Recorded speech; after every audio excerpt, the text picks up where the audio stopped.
Okay, so the second one possibly that we could share and talk about in this video is we talk about the female athlete triad.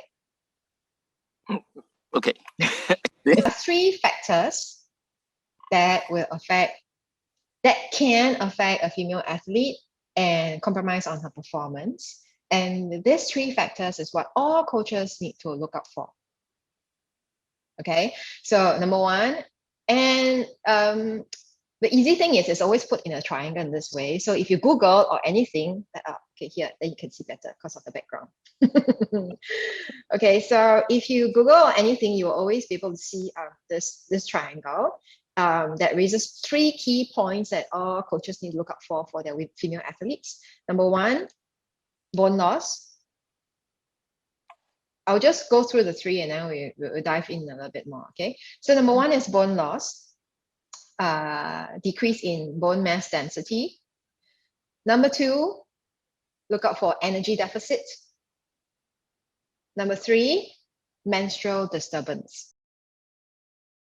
Okay, so bone loss. So earlier you talked about the training for the Chinese athletes, right? Like how come they've been like put through training since they were 5 years old, and then they go through a series. What sports were they? Are they in gymnastics? Gymnasts, yep. And there was also a notion whereby because of this harsh coaching style that these Chinese girls were put through, right? And that's why a lot of them are short. They don't grow of a certain height. Stunted growth. Yeah. Yes.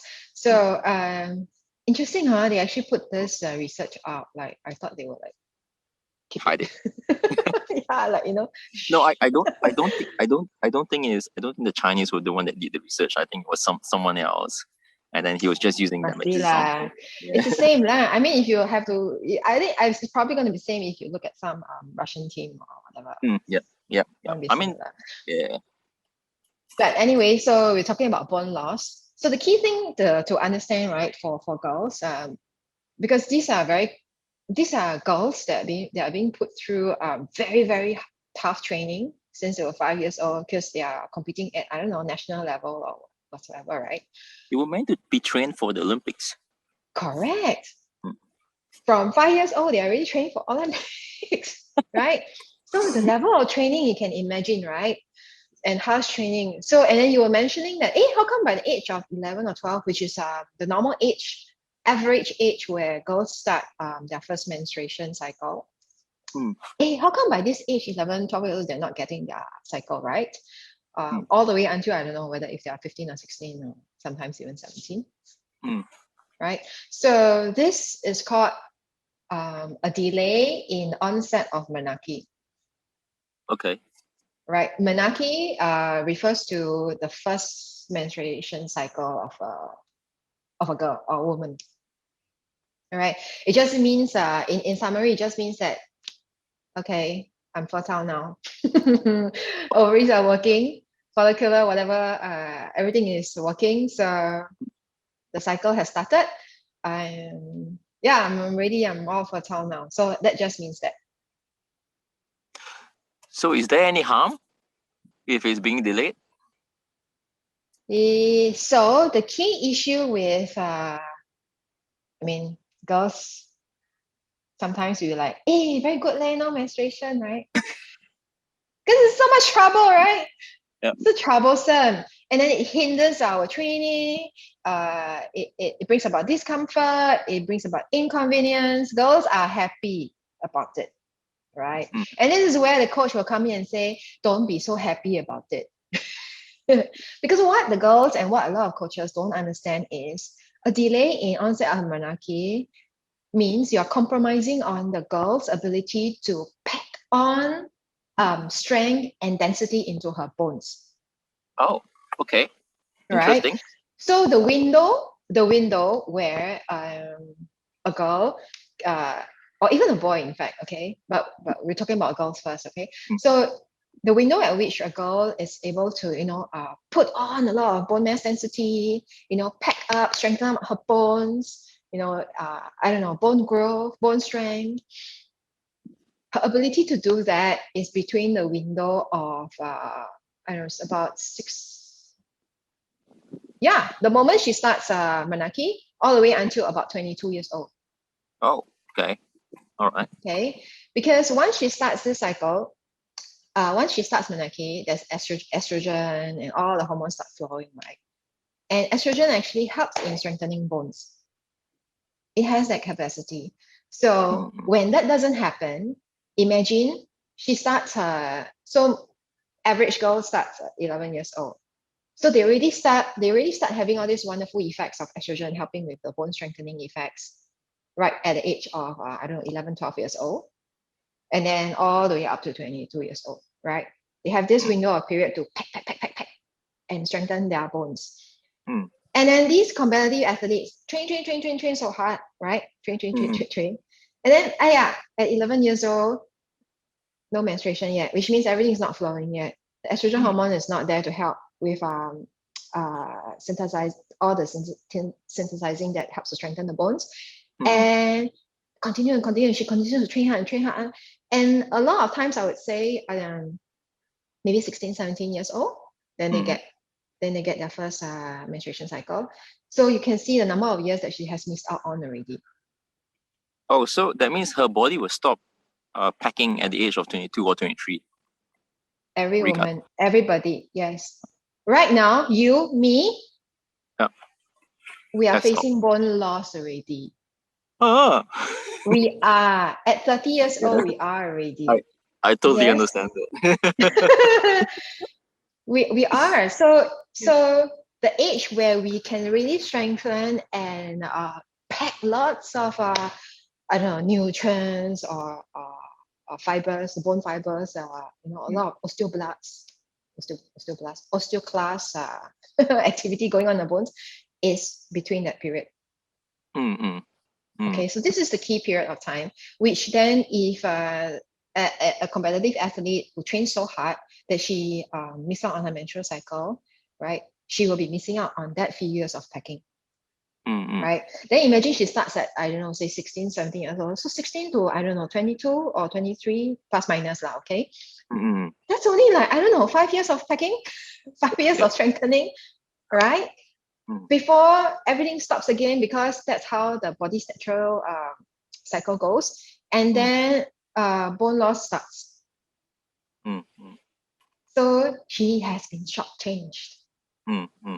Because all this while, she thinks that, hey, this is good because I don't have any inconvenience. I can train as hard as the guys and I can, whatever. Hey, but the guys are packing on their bone mass density happily. Who cares, right? Because it doesn't affect them. Their training, whatever, doesn't affect them.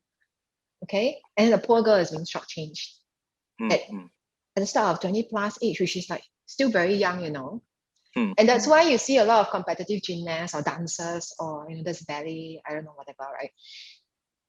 They experience a higher level of like shin splints, sprained ankles, or all these injuries at the later stage of their life after they have retired from competitive sports. Oh, okay. Because the bones are brittle, right? So that's the thing. So that's one thing, all right? Delay in the onset of menarche. This is from what I understand, the impact on her for life. That means, right, when the first point that you're talking about, right, with regards to education should not be just towards coaches, but towards parents and the athletes themselves as well. Exactly. Absolutely. Because I know, I mean, over here, I know a lot of parents want to see their kid win now, and and every time I tell them we need to play the long game, and they're like, nah, all the other kids are winning. Why can't my kid win now? Why? I mean, I don't know why parents think of that, because your kid is with you for life. Your kid is the health of your kid and the happiness of your kid. It's stuck with you for life. Yeah, it's more of a life. It affects you for life, right? More of a welfare thing. Yeah. Why are you talking about winning at all costs? I don't understand. Well. Okay, so also because maybe they don't know these aspects, right? So yeah, exactly. Yeah. So people only see the podium as a measure of success, right? An outcome. So I guess that's probably why, yeah, we go back to re-education, Okay. right? All right. Sorry. That's Re-education for not just coaches, for parents and the athletes themselves.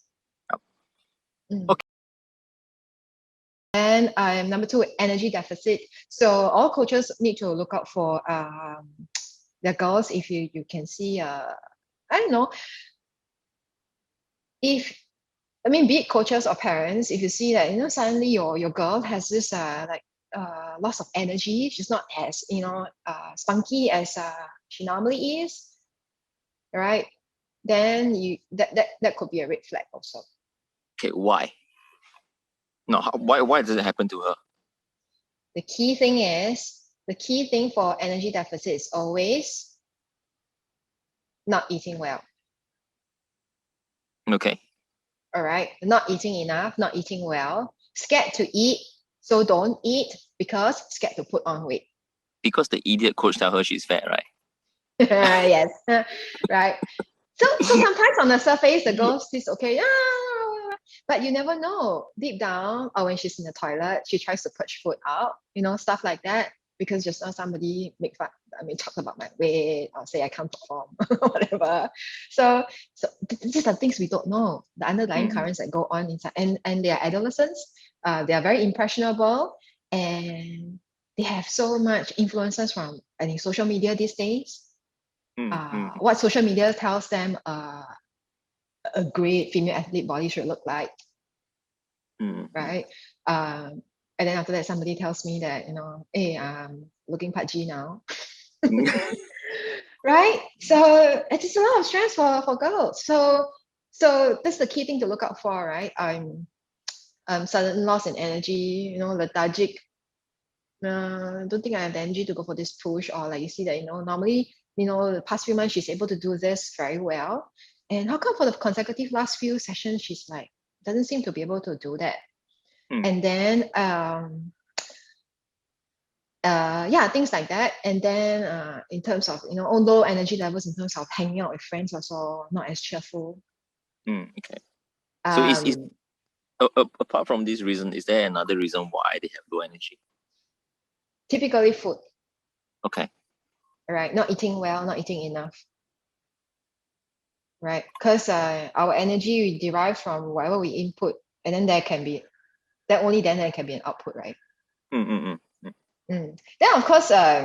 Then of course, like low energy and lethargy can also stem from psychological factors, but I think that's beyond our discussion today, because we have to link up with a psychologist to chat That's about right. this with girls, because mental health is really another topic, Yeah, and another different arena.